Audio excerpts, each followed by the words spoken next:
আসসালামু আলাইকুম, কেমন আছেন সবাই? আলহামদুলিল্লাহ আমি ভালো আছি। নিপাস কিচেনে আপনাদের সবাইকে স্বাগতম। আজ আমি তৈরি করব চাল রুটি পিঠা। চাল রুটি পিঠা তৈরি করতে আমার কী কী উপকরণ লাগছে চলুন যেয়ে দেখি। এখানে আমি চালের গুঁড়ো নিয়েছি 2.5 কাপ, পানি 2 কাপ, লবণ স্বাদ মতন। চলুন তাহলে আমরা শুরু করি।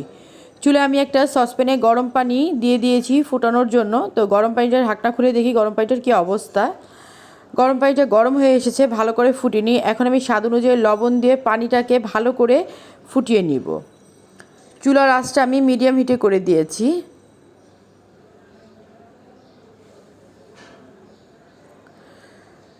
লবণ পানিটা ভালো করে সেদ্ধ হয়ে গিয়েছে, বলক চলে এসেছে। এখন আমি দিয়ে দিব 2 কাপ পরিমাণ চালের গুঁড়ো।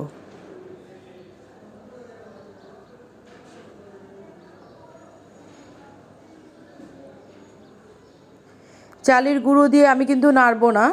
চালের গুঁড়ো দিয়ে একটা খুঁচুনির সাহায্যে চালের গুঁড়োটাকে আমি একটু ছড়িয়ে ঢাকনা দিয়ে ঢেকে 2 মিনিটের মতো লো হিটে রান্না করব চালের গুঁড়োটাকে।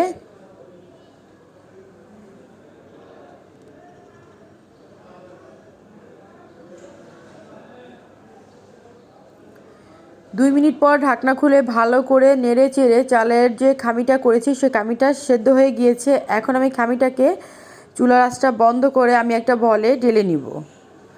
বলে ঢেলে খুচুন দিয়ে কিন্তু আমি নেড়ে যাচ্ছি, কারণ যখন একটু ঠান্ডা হবে তখন আমি খামিটাকে মথে নিব, কারণ খামিটা এখন কিন্তু খুবই গরম।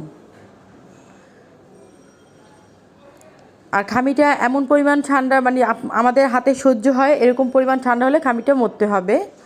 তো খামিটা ভালোই ঠান্ডা হয়েছে, আমার হাতে সহ্য হচ্ছে। এখন আমি খামিটাকে ভালো করে মথে নিচ্ছি।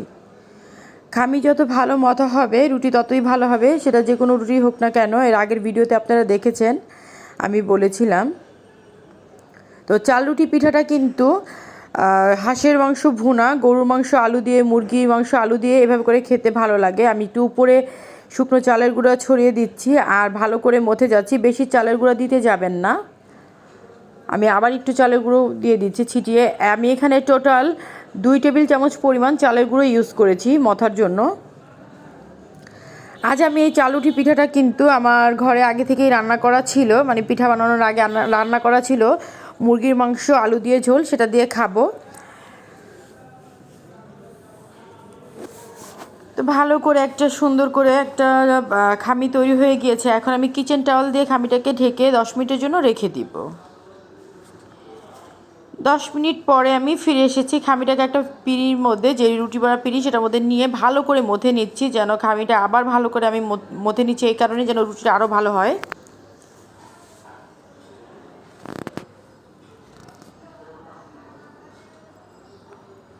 খামিটা আমার ভালো করে মথা হয়ে গিয়েছে। এখন আমি খামিটাকে গোল বলের মতো করে লম্বা করার জন্য চেষ্টা করব, যেন লম্বা একটা খুব লম্বা একটা লাঠি টাইপের একটা লম্বা হয় খামিটা দিয়ে, পুতার মতো যেটাকে বলে গ্রাম্য ভাষায়। এখন আমি এই যে এখান থেকে ছোট ছোট বল কেটে নিব। এটা চালের রুটি যতটা পাতলা হবে ততটাই কিন্তু খেতে মজা লাগবে। এই যে এরকম করে বল। আর আপনারা যদি কেউ মোটা রুটি পছন্দ করেন তাহলে মোটাভাবে করে একটু বড় করে বল কাটবেন। তো সবগুলো বল আমার কাটা হয়ে গিয়েছে।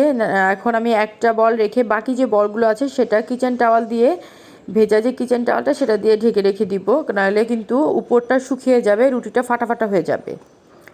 আর আমি কিন্তু চুলায় তাওয়া দিয়ে দিয়েছি রুটি ভাজার জন্য, গরম হওয়ার জন্য, যে রুটিটা ভাজবো। বলটাকে আমি ভালো করে আবার মধ্যে গোল একটা বল করে নিয়ে একটা চ্যাপ্টা ছোট রুটির আকারে করে নিব। এখন আমি সামান্য পরিমাণ চালের গুঁড়ো দিয়ে রুটিটাকে ভালো করে বেলে নিব।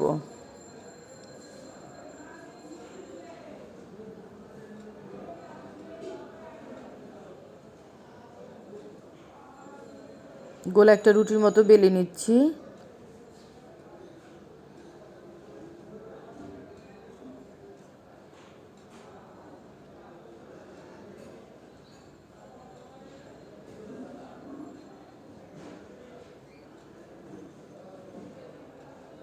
রুটিটা যতটুকু পাতলা করা যায় সেই পরিমাণ পাতলা করার চেষ্টা করছি আমি। খুব সাবধান করে করতে হবে যেন রুটিটা ছিঁড়ে না যায়।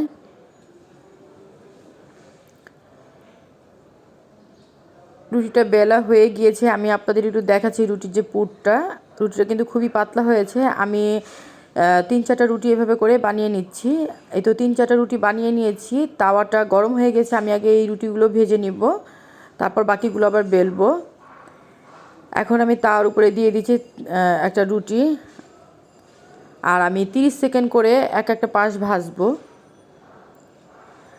আমি এখানে হাত ব্যবহার করছি কারণ আমি এটা সবসময় করে থাকি, আর আপনারা কিন্তু খবরদার এটা কিন্তু করতে যাবেন না, আপনারা খুচুন ব্যবহার করবেন। এখন আমি রুটিটা ফুলে না মানে যে পর্যন্ত না ফুলবে সে পর্যন্ত অপেক্ষা করব। আর রুটিটা কিন্তু লাল হবে না, সাদাই থাকবে। বাকি রুটিগুলোকে আমি এভাবে করে ভেজে নিব।